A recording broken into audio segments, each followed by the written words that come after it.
Φίλοι μου, γεια σας. Άλλη μία νέμεση,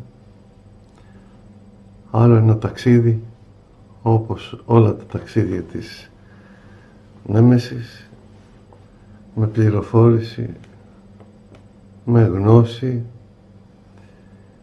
και με δύναμη πίστεως και υπομονής σε αυτά που έρχονται.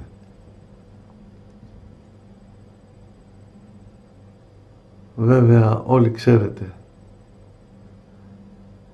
και ακούσατε το γεγονός αυτό, ένα άλλο σημείο της Αποκαλύψεως, το ότι η Ιερουσαλήμ γίνεται η πρωτεύουσα του Ισραήλ, πράγμα το οποίο βάζει στο κανάλι τετελειωμένα το σχέδιο 666. Είναι ένα σημείο,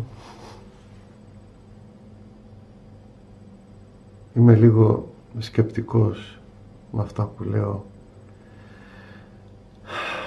γιατί οπωσδήποτε όταν τα ακούς δεν είναι ευχάριστα, όπως και ο Ιωάννης όταν είδε την Αποκάλυψη που του λέει το Πνεύμα το Άγιο, μην κλείσεις το βιβλίο τούτο και φάγε το βιβλίο τούτο, το οποίο είναι γλυκό στη γλώσσα, στο στόμα, αλλά πικρό στην κοιλιά.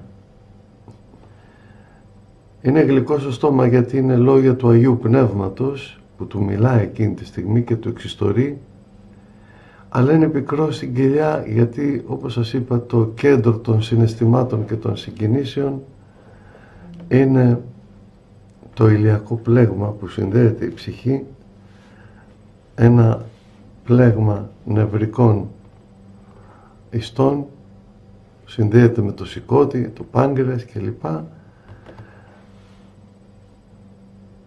Διότι αυτά που βλέπεις, Ιωάννη, και που τρως, μπήκαν μέσα σου δηλαδή, είναι από το Πνεύμα το Άγιο, είναι το σχέδιο του Θεού, αλλά απ' την άλλη αυτά που βλέπεις είναι η πίκρα της ανθρωπότητος, η θλίψη και ο πόνος και γενικά το μαρτύριο του ανθρώπου που είναι κατά τα έργα του και όχι του Θεού.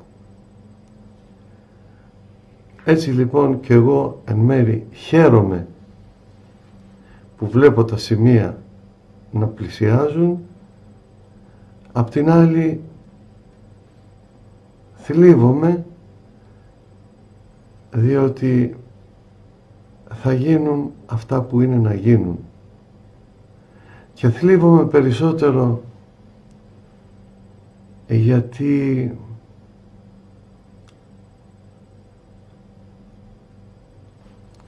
λίγοι είναι αυτοί που θα σωθούν. Λίγοι. Και αυτή είναι η θλίψη μου η μεγάλη, γιατί προσπαθώ να μεταφέρω πράγματα σε εσάς. Προσπαθώ να κάνω όσο το δυνατόν περισσότερο με αυτά που λέω. Όχι εγώ δεν έχω καμία δύναμη και ισχύ, ο Κύριος μου, αλλά με αυτά που λέω να αγγίξουν τις καρδιές σας, να τα μεταφέρετε εσείς, να δούνε αυτές τις εκπομπές με τα μηνύματα και να μπορέσουν περισσότεροι άνθρωποι να στραφούν στο Χριστό και να είναι έτοιμοι.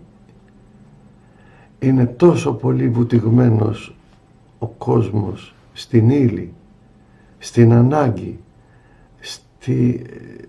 στην επιβίωση, τόσο πολύ δεμένος με τα ψεύτικα, τις ψεύτικες ανάγκες. Θα μου πεις, Παναγιώτη, είναι ψεύτικα όταν δεν έχουμε να φάμε? Δεν είναι ψεύτικο αυτό. Ψεύτικο είναι η κοροϊδία του εαυτού σας με εσάς, που πιστεύετε ότι αυτός ο κόσμος είναι αυτός που ζείτε, ενώ κάθε μέρα βλέπετε γύρω σας να πεθαίνουν άνθρωποι, να φεύγουν άνθρωποι. Αυτό εννοώ κοροϊδία, ψεύτικο. Πιστεύετε δηλαδή ότι εφόσον βλέπετε γύρω σας να πεθαίνει κόσμος, πιστεύετε ότι εδώ είναι η ζωή? Πώς είναι δυνατόν? Όλοι έχουμε αγαπημένους που έχουν φύγει. Πώς είναι δυνατόν να είναι εδώ η αλήθεια, εδώ η ζωή? Πώς είναι δυνατόν να πιστεύουμε μέσα σε ένα όνειρο ότι η ζωή που κάνουμε είναι μέσα στο όνειρο και όχι αυτή που ζούμε πριν κοιμηθούμε και μετά που θα ξυπνήσουμε? Αυτό είναι όμως και το μάθημα της ανθρωπότητος. Αυτό είναι που πρέπει να φιλοσοφήσετε και να πιστέψετε ότι ναι μεν για να είμαι σε μια ονειρική κατάσταση πάει να πει ότι και κάπου αλλού ζω ταυτόχρονα. Αλλά για να το καταφέρετε αυτό θα πρέπει να βάλετε σε πολύ μεγάλη άσκηση τον εαυτόν σας και να κατανοήσετε ότι όντως δεν είναι δυνατόν να είναι αυτή η πραγματική ζωή. Από κάπου αλλού ερχόμαστε και κάπου αλλού πηγαίνουμε. Γιατί ο θάνατος, εντός εισαγωγικών, αυτό βεβαιώνει. Ότι αφήνει το σώμα, το σάρκινο εδώ κάτω. Τι είναι αυτό που το κάνει και ζει και αισθάνεται και χαίρεται, λυπάται και ξαφνικά γίνεται μια άμορφη μάζα, αποσυντίθεται, μένουν τα οστά? Αυτό είμαστε? Ο Χριστός γιατί είναι εδώ? Γιατί δεν είναι εδώ? Η Παναγία γιατί έφυγε με το σώμα της? Οι Άγιοι γιατί δεν κατοικούν εδώ? Γενικά οι άγγελοι γιατί δεν κατοικούν σε αυτόν τον κόσμο? Δηλαδή αυτός ο κόσμος, τι κόσμος είναι? Ανύπαρκτος? Ναι, είναι ανύπαρκτος. Γιατί όταν φύγει η ψυχή που είναι ολοκληρωμένη σε δημιουργία, σε δομή, ηλική όμως ψυχικής ύλης, όχι σαρκικής ύλης. Αυτή η ολοκληρωμένη δομή που πριν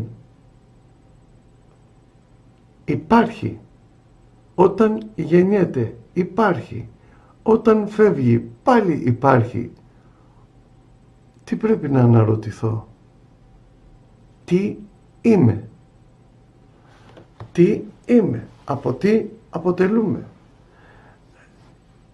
Είναι λοιπόν ένας χώρος, ένα σχολείο εδώ κάτω που πρέπει να μάθω τον εαυτόν μου.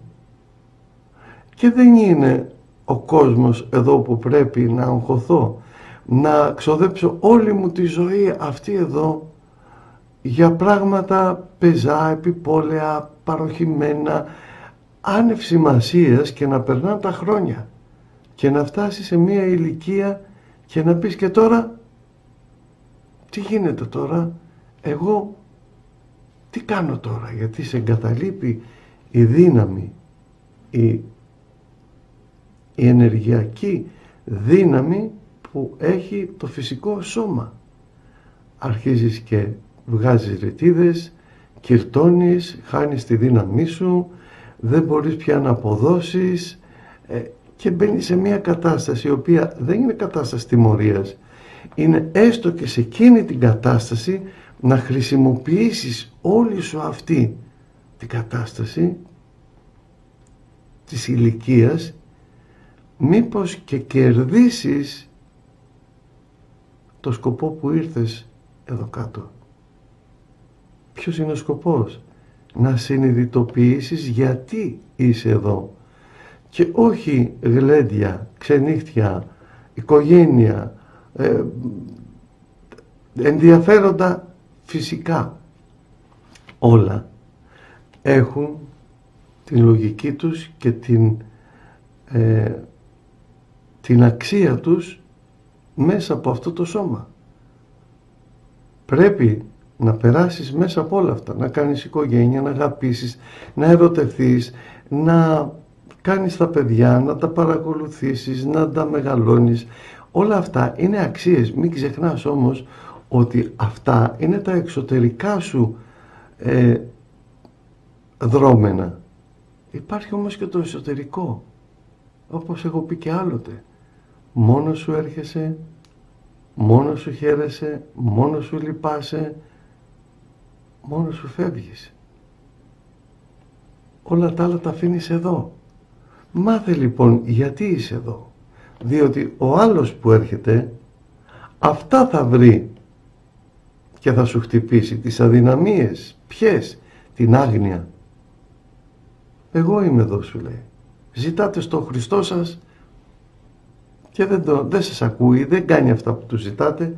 Γιατί δεν στρέφεστε και σε μένα να μου ζητήσετε, να δείτε πόσο αληθινός είμαι, που εγώ θα σας τα δώσω αμέσως.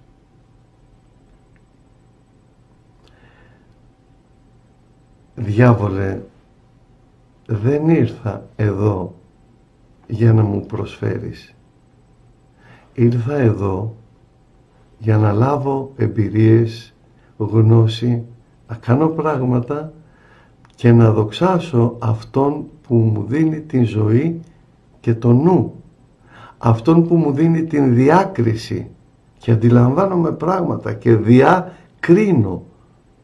Και έτσι μέσα από την διάκριση επιλέγω.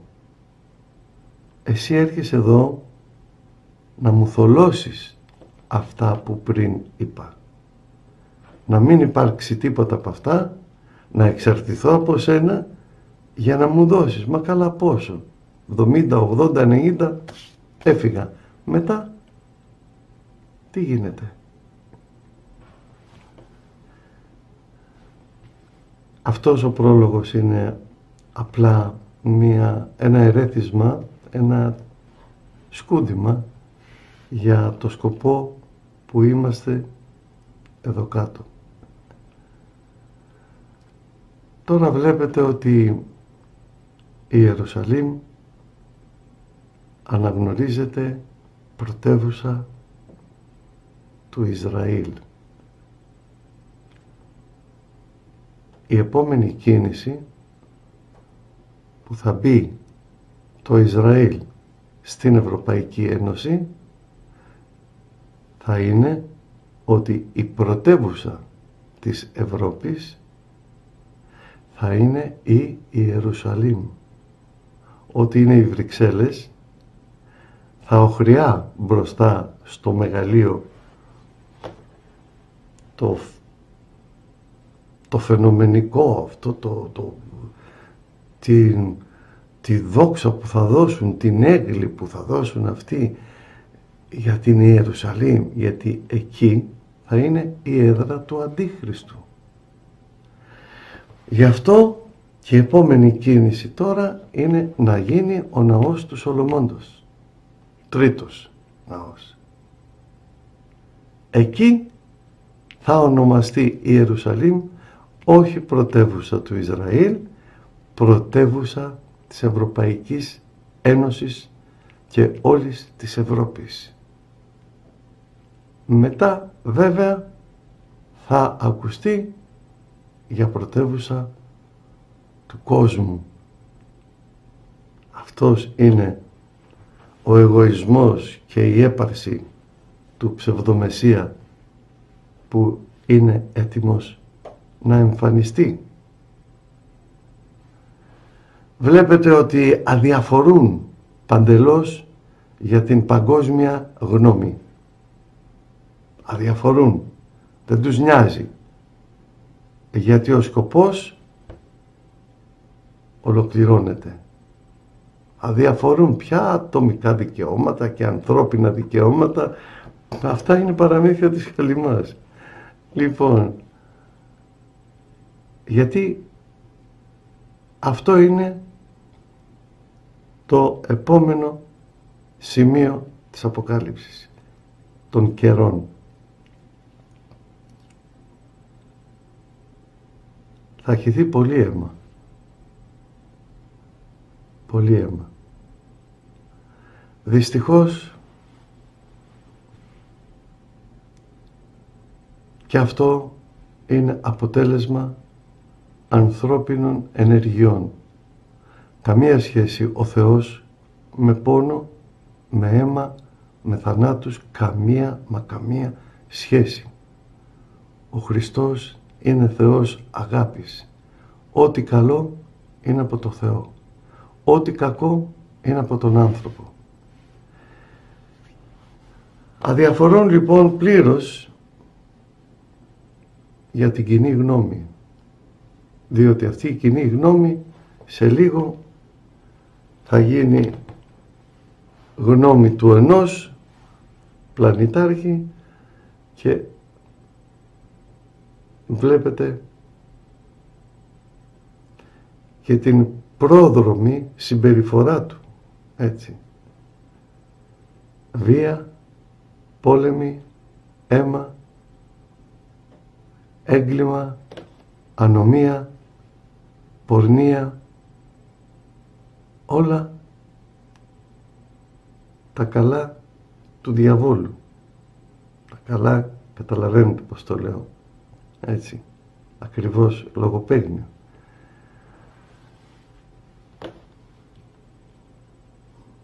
Η επόμενη κίνηση είναι η συμφωνία μέλους κράτους της Ευρωπαϊκής Ένωσης του Ισραήλ.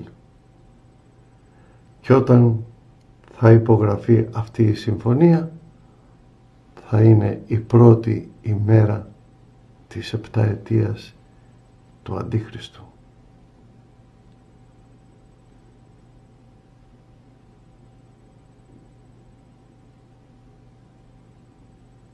Τι πρέπει να κάνετε? Να προετοιμάζεστε ψυχικά, να προετοιμάζεστε σωματικά. Σας θερμώ παρακαλώ, πάψτε να τρώτε κρέατα, πουλερικά. Θα τα βρείτε μπροστά σας σε αρρώστιες. Τώρα έχετε ακόμα τον χρόνο το σώμα σας να το βελτιώσετε αφαιρώντας δηλητήρια, πτωμαΐνη, κοκακόλες, χημικά, όλα που έχουν φτιαχτεί ακριβώς για να σας διαλύσουν το σύστημα το ανθρώπινο, τον οργανισμό. Τρώτε όσο το δυνατόν πιο φυσικά προϊόντα που προέρχονται από την γη. Ό,τι έρχεται από τη θάλασσα μπορείτε ακόμα να το καταναλώνετε. Σας το λέω και πάλι, ο άνθρωπος είναι 76% νερό και όποια τροφή έρχεται από το νερό στον οργανισμό αφομοιώνεται τέλεια και δεν αρρωσταίνεται. Πάψτε να τρώτε πτώματα. Τα κρέατα είναι δηλητηριασμένα με αντιβιωτικά. Το γάλα το ίδιο. Πίνετε γάλα κατσικίσιο τουλάχιστον, διότι η κατσίκα έχει ελευθέρα βοσκή. Ακούστε με, για να μπορέσετε να αντέξετε τις κακουχίες, τη στέρηση. Εάν δεν προετοιμάσετε το σώμα σας με αυτούς τους τρόπους που σας λέγω, λόγω της κακουχίας και των στερήσεων, το σώμα θα βγάζει ασθένειες. Και τι θα κάνετε τότε όταν εμφανιστούν αρρώστιες στο σώμα, νεφρά, σηκώτη, πάγκρεας, αίμα, πνεύμονες? Επίσης, σταματήστε να καπνίζετε. Σας δίνω μία πληροφόρηση ώστε να μπορέσετε να αντέξετε τα επερχόμενα, γιατί το ίδιο το σώμα θα σας προδώσει. Εάν τώρα δεν του κάνετε ας το πούμε, ένα σέρβις που πολύ καταλαβαίνετε, όπως το αυτοκίνητο, φτιάξτε το ώστε να έχετε μία προοπτική 5-6 ετών ότι δεν θα κινδυνεύσω από αρρώστια, δεν θα κινδυνεύσω από ουρεία, δεν θα κινδυνεύσω από ζάχαρο, δεν θα κινδυνεύσω από εκείνο. Προετοιμαστείτε. Προετοιμαστείτε.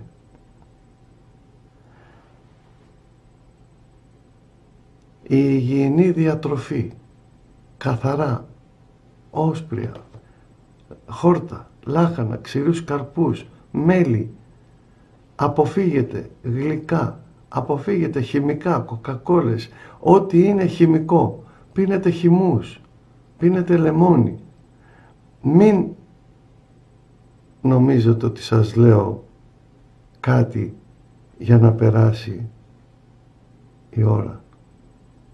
Σας λέω κάτι για να περάσετε τα χρόνια εκείνα με υγεία και δεν σας τα λέω για να περάσει η ώρα.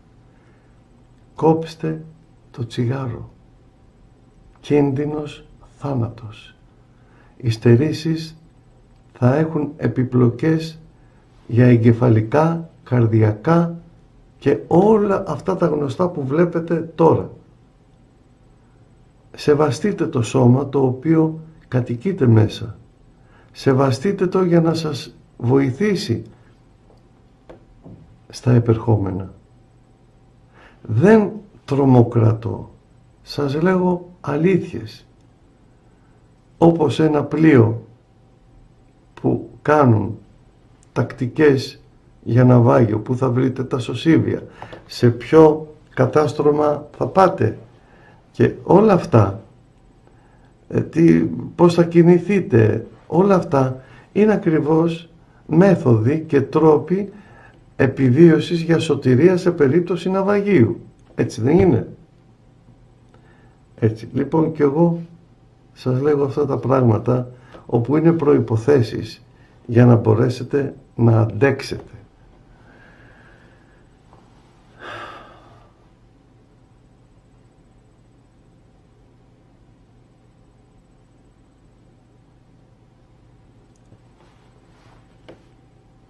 Μην έχετε εμπιστοσύνη σε πολιτικούς και σε ιερείς, διότι βλέπετε πολύ καλά τη στάση του ιερατείου.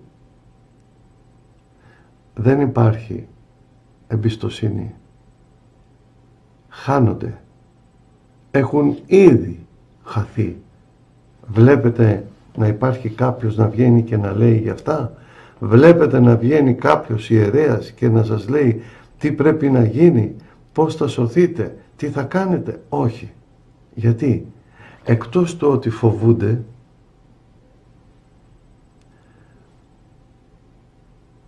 δεν έχουν μέσα τους το θάρρος της πίστεως, τη φλόγα, να βγουν και να σας πούν πράγματα. Όλοι είναι καλοπερασάκηδες. Όλοι είναι με κοιλιές και σβέρκα. Άλλοι έχουν τις οικογένειές τους, έχει ο Θεός και έχει ο Θεός, σώπα καημένα αυτά είναι παρατραβηγμένα, τι αποκάλυψη, τι αντίχριστος και σαχλαμάρες, ο Κύριος μας, ο Χριστός, όλοι πετάνε τον μπαλάκι στο Χριστό και αυτοί δεν κάνουν τίποτα. Τότε γιατί τα λέει ο Χριστός, γρηγορείτε και προσεύχεστε γιατί δεν ξέρετε ποια ώρα της νύχτας θα έρθει ο κλέφτης? Έτσι και εγώ σας λέγω ότι δεν ξέρετε πότε θα έρθω. Σας δίνω όμως σημεία. Αυτό που διάβασα την περασμένη φορά, το κατά Λουκά, κεφάλαιο 21. Λοιπόν, εσείς τι κάνετε για τους εαυτούς σας? Τι? Προετοιμάζεστε? Φτιάχνετε το σώμα σας, την υγεία σας? Φτιάχνεστε ψυχολογικά? Προσεύχεστε, κοινωνάτε? Τι τα ακούτε όλα αυτά για θεούσικες κουβέντες του τουλάτου? Είναι δυνατόν να κάθομαι εγώ να μιλάω θεούσικα?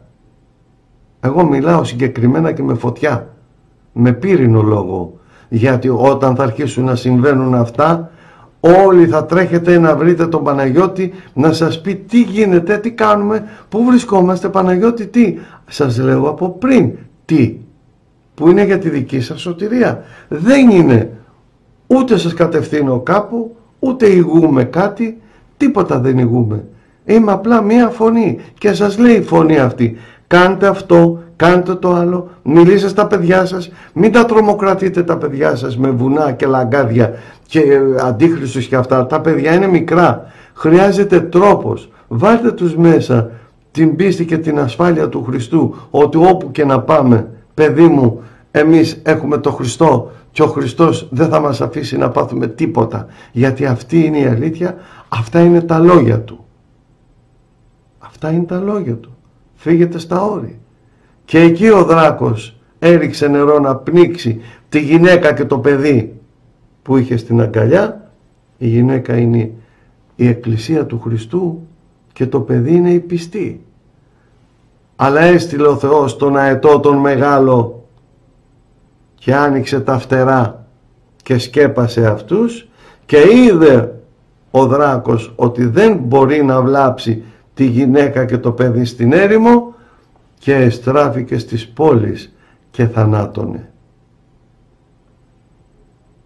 Δεν μας λέει να πάρουμε τα βουνά που είναι ο πιο εύκολος τρόπος να μας βρουν, να μας ξεμοναχιάσουν και να μας αποδεκατήσουν.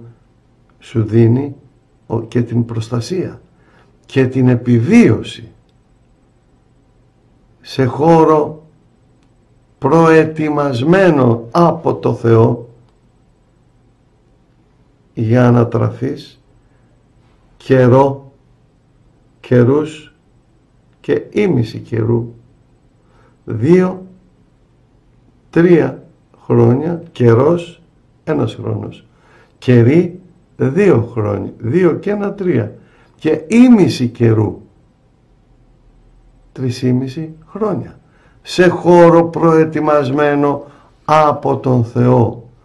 Ποιος μπορεί να πει ότι προετοιμάζει κάτι αφεαυτού? Ποιος? Τι σου ζητάει όμως? Την πίστη σου, την αποφασιστικότητά σου και να πεις, Κύριε μου, όταν δεις ότι σφραγίζουν στο χέρι και στο μέτωπο, τότε χάλατο. Δεν είναι οι κάρτες και μην κοιμόσαστε, ούτε οι ταυτότητες είναι. Πουθενά δεν γράφει μέσα στην Αποκάλυψη για κάρτες και ταυτότητες. Μιλάει για χέρι και μέτωπο. Χέρι αυτοί που έχουν χέρι και στο μέτωπο αυτοί που δεν έχουν χέρια. Το μέτωπο. Πουθενά δεν γράφει. Γιατί σας το λέω αυτό? Γιατί πολλοί ακραίοι φανατικοί βγαίνουν και μιλάνε για τις κάρτες. Και ξέρετε γιατί δεν είναι οι κάρτες ακόμα? Το σφράγισμα το πραγματικό. Γιατί τη σφραγίδα όταν βαπτίζεσαι την παίρνει το σώμα σου. Δεν είναι τι γράφει ο ιερέας τη βεβαίωση βαπτίσεως. Η βεβαίωση βαπτίσεως είναι την ώρα του μυστηρίου που μπαίνει στο μέτωπο δωρεάς σφραγίδος Πνεύματος Αγίου. Εκεί λοιπόν θέλει να σφραγίσει και ο Αντίχριστος το σώμα που είναι δικό του Χριστού Ιησού, δημιουργού, πρώτος και έσχατος Αδάμ. Η ιδέα που συνέλαβε την ιδέα να φτιάξει τον άνθρωπο και η βεβαίωση που είναι ο έσχατος Αδάμ. Ο πρώτος Αδάμ είναι η σκέψη που έκανε, τη συνέλαβε, και ο έσχατος Αδάμ είναι η απόδειξη, η βεβαίωση ότι δημιούργησε τον άνθρωπο. Αυτό που βλέπετε λοιπόν είναι αυτό που εσκέφθην και επίησα. Αυτό κάλεσε τους αρχαγγέλους και ο Εωσφόρος δεν δέχτηκε να προσκυνήσει τον πυλό. Και οι αρχάγγελοι άλλοι είπαν στόμεν καλός, στόμεν μεταφόβου, την Αγίαν αναφορά. σώμα. Γιατί το σώμα φέρει μέσα του την ψυχή και η ψυχή φέρει μέσα της το πνεύμα. Αυτό μας κάνει συγγενείς με τον Πατέρα και λεγόμαστε Υιοί του ανθρώπου, Υιός Θεού. Αυτό λοιπόν ζητάει. Όταν όμως εσείς αρχίσετε και βγαίνετε στα βουνά που θα βγουν οι κάρτες και που θα κάνουν οι κάρτες. Οι κάρτες τι είναι, ξέρετε? Ένας προθάλαμος για να ετοιμαστείτε και να χρησιμοποιήσετε τις υλικές ικανότητες και δυνατότητες που έχετε, να φτιάξετε το σώμα σας και την υγεία σας, να προετοιμαστείτε και μετά να αποθηκεύσετε κάποια πράγματα που μπορείτε να τα μεταφέρετε οικογενειακά μαζί σας. Αν από τώρα βγείτε και πάτε σε βουνά και σε λαγκάδια, θα εξαντλήσετε τα περιθώρια πίστεως και υπομονή σας και όταν θα τα χρειαστείτε αυτά θα έχετε κουραστεί τόσο πολύ που θα επιστρέψετε πίσω.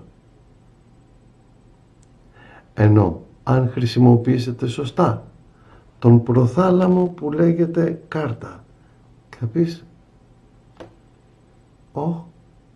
τι γίνεται, πόσο μας μένει, θα το ακούσετε. Στις ημέρες του Αντίχριστου θα είναι αυτά. Τότε να ετοιμάζεστε, γιατί αν φύγετε από τώρα θα εξαντληθεί το δυναμικό υπομονής και πίστεως. Και θα πείτε μπάσκε, δεν είναι έτσι τα πράγματα και ερχόμαστε εδώ και υποφέρουμε. Ο Χριστός σου λέει συγκεκριμένα, όταν δείτε να περικυκλώνεται η Ιερουσαλήμ, φύγετε στα όρη. Και όταν μιλάει για Ιερουσαλήμ, δεν μιλάει για την Ιερουσαλήμ μόνο, μιλάει σαν σημείο σε όλη την ανθρωπότητα. Όταν δείτε να γίνονται αυτά, προετοιμαστείτε και φύγετε, γιατί θα επακολουθήσει το σφράγισμα στο σώμα και όχι οι κάρτες. Την κάρτα τη βγάζεις και την πετάς. Και οι κομμουνιστές τους λέγανε άλλα να υπογράψεις ότι απορρίπτεις τον κομμουνισμό και θα βγεις από τη Μακρόνισσο, θα βγεις από εκεί, ωραία, και υπέγραφαν. Τώρα τι έγινε, αυτός έπαψε να είναι ο κομμουνιστής? Ένας τρόπος ήταν να δηλώσουν έτσι. Μα η κάρτα όμως δεν λες πουθενά ότι απαρνιέσαι το Χριστό. Είναι ένα σύστημά του. Και εγώ σας λέω, δεν έρχεται όλοι έναν αριθμό, δεν έχετε όλοι μια κάρτα που πάτε και αγοράζετε τρόφιμα, δεν έχετε μια τράπεζα, δεν έχετε κάτι. Ξέρετε ότι αυτό ακριβώς το ίδιο είναι. Δεν έχετε αφημί, δεν έχετε ΕΚΑΜ, δεν έχετε αυτά όλα. Αυτά τα ίδια είναι. Απλά όλα αυτά μαζεύονται και μπαίνουν σε μία κάρτα που έχει τη φωτογραφία και είναι και σαν ταυτότητα. Κοροϊδεύετε τους εαυτούς σας. Όμως δεν είναι η υπογραφή που δηλώνεις μη κομμουνιστής, είναι το σώμα σου, διότι τη συνείδηση αυτοί δεν μπορούσαν να την δουν για να πούν όντως μετανοεί και δεν είναι κομμουνιστής, απλά σε παρακολουθούσε η ασφάλεια να δει τα έργα σου μετά, τις δραστηριότητές σου, οπότε μετά σε βουτάγανε. Εδώ λοιπόν πάνε να σε κάνουν εσένα το φανατισμένο χριστιανό που δεν θες να λάβεις το χάραγμα, να στερηθείς από τώρα πράγματα και όχι από την ώρα που θα πρέπει να αρχίσεις να στερείσαι για να μπορέσεις να αντέξεις τα 3,5 χρόνια. Και εκεί θα πέσεις στη φάκα του φανατισμένου χριστιανού και θα χάσεις το δυναμικό σου. Χρησιμοποιήστε λοιπόν την προετοιμασία, τον προθάλαμο, πριν περάσουμε στην άλλη κατάσταση. Μην σκεφτείτε πού θα πάτε, πώς θα ζήσετε. Ας είσαστε έτοιμοι και όταν θα έρθει η ώρα θα πληροφορηθείτε. Σας είπα και άλλοτε, ο κάθε ένας άνθρωπος παρακολουθείται από έναν υπεύθυνο επόπτη του φωτός. Και όταν θα έρθει η στιγμή η πρέπουσα, με την ταπείνωσή σας, την αγάπη σας στον Χριστό και την ηρεμία στην καρδιά σας, θα σας δοθεί το μήνυμα στον κάθε έναν ατομικά. Μην αμφιβάλλετε στο σχέδιο του Θεού που φροντίζει για τον κάθε έναν άνθρωπο, δημιουργήμα του. Έχετε πίστη, έχετε υπομονή. Ζητάτε κάθε ημέρα να λάβετε τη χάρη του. Μην μισείτε. Μην γίνεστε δοσίλογοι. Αφήστε τους άλλους να σας ρουφιανεύουν.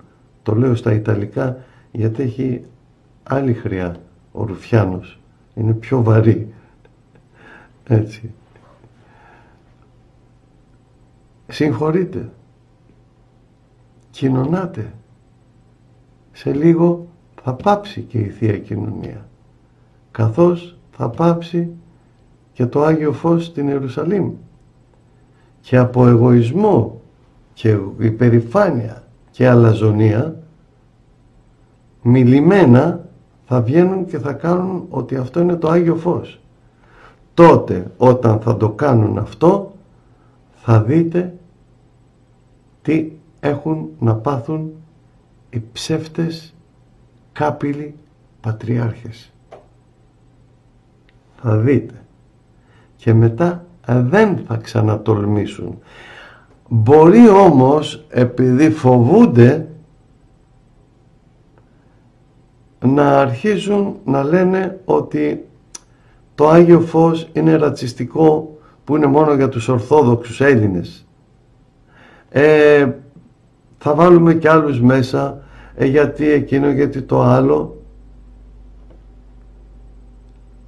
Και θα πούνε επειδή φαίνεται ρατσιστικό, ενώ ο Πανάγιος Τάφος ενώνει τους ανθρώπους που πιστεύουν και όλες τις θρησκείες, θα σταματήσουμε να αιτούμεθα το Άγιο Φως του Μεγάλου Σαββάτου για να είμαστε ειρηνικοί και αγαπημένοι μεταξύ μας, χωρίς προστριβές ρατσιστικές, χριστιανοί Ορθόδοξοι, Κόπτες, Αρμένοι, Καθολικοί, διαμαρτυρόμενοι, παρά όλες οι αντιπροσωπείες, θα είμαστε εκεί να γιορτάζουμε την Ανάσταση του Χριστού χωρίς Άγιο Φως. Ο διάβολος πώς χρησιμοποιεί την ψεύτικη ιδέα αδελφότητος των ανθρώπων χριστιανών, ώστε να φύγει η χάρις του Αγίου Φωτός το Μεγάλο Σάββατο από τους πιστούς και να μπουν σε μία χολιγουντιανή παράσταση παρουσίας της Αναστάσεως στο Ιερό Κουβούκλιο του Παναγίου Τάφου. Θα το δείτε αυτό. Θα βρουν τρόπο να μην γίνεται η αφή του Παναγίου Φωτός, δήθεν για ανθρωπιστικούς και αδελφοχριστιανικούς λόγους.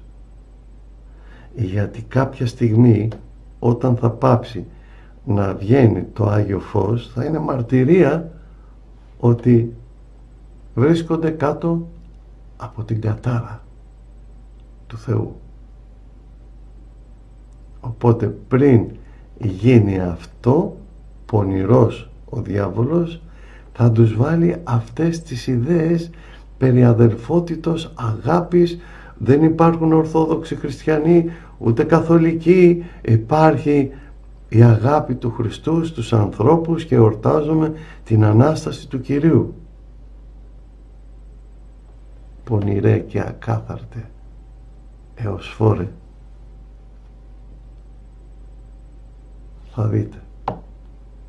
Θα δείτε τι πρόστιχους τρόπους χρησιμοποιεί και όλοι θα το δεχτούν αυτό, γιατί εκτός από τους Ορθόδοξους Έλληνες ποιος δεν θα δεχτεί μια τέτοια απόφαση αδελφική, χριστιανική, που εξομοιώνονται όλα?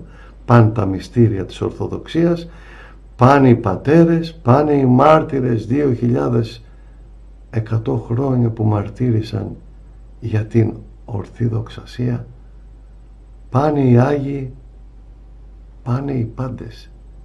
Εκεί είναι που διαμαρτύρονται και λένε στον Δημιουργό οι Άγιοι: Κύριε, γιατί αυτή η αδικία? Πόσο πια θα κρατήσει αυτή η αδικία των ανθρώπων στην δική μας μαρτυρία και θυσία που κάναμε για σένα, Κύριε? Αυτοί εδώ κάτω οργιάζουν, τα ισοπαίδωσαν όλα. Δεν υπάρχει πια λόγος θυσίας και μαρτυρίας. Πότε? Πόσο πια, Κύριε?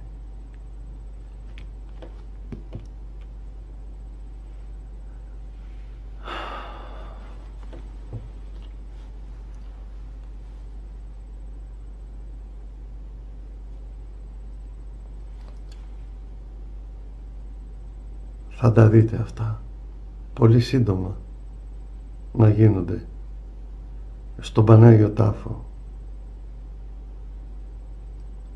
και στην Ιερουσαλήμ. Τώρα είναι έτοιμα να μεταφέρουν όλα τα κομμάτια, τα έχουν έτοιμα.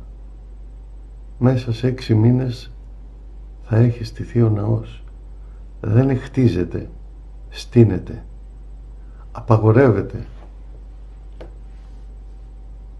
να χτίζονται ναοί, παρά στείνονται οι ναοί, οι πέτρες δηλαδή, μία πάνω στην άλλη. Δεν χτίζεται, απαγορεύεται από τη θρησκεία. Και βέβαια είναι η τεχνοτροπία από την αρχαία ελληνική αρχιτεκτονική, όπου στείνονται οι ναοί.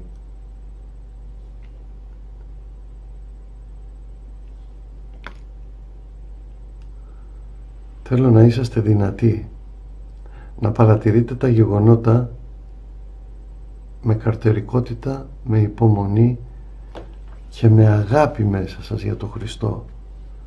Με αγάπη. Και όσοι δεν λάβουν το χάραγμα, δεν πρόκειται να χαθεί ούτε τρίχα από την κεφαλή σας. Θα δείτε τους αγαπημένους σας, θα δείτε αυτοί που έχουν φύγει και θα τους δείτε πρώτα εσείς να έχουν σώματα νέα, όμορφα, μία ηλικία όλοι, αλλά θα ξέρετε ότι είναι η μητέρα σας, τα αδέρφια σας, η γυναίκα σας, ο πατέρας, το παιδί. Θα τα ξέρετε όλα αυτά και εκεί θα δείτε την ευτυχία του Θεού και την αρχή της σωτηρίας σας.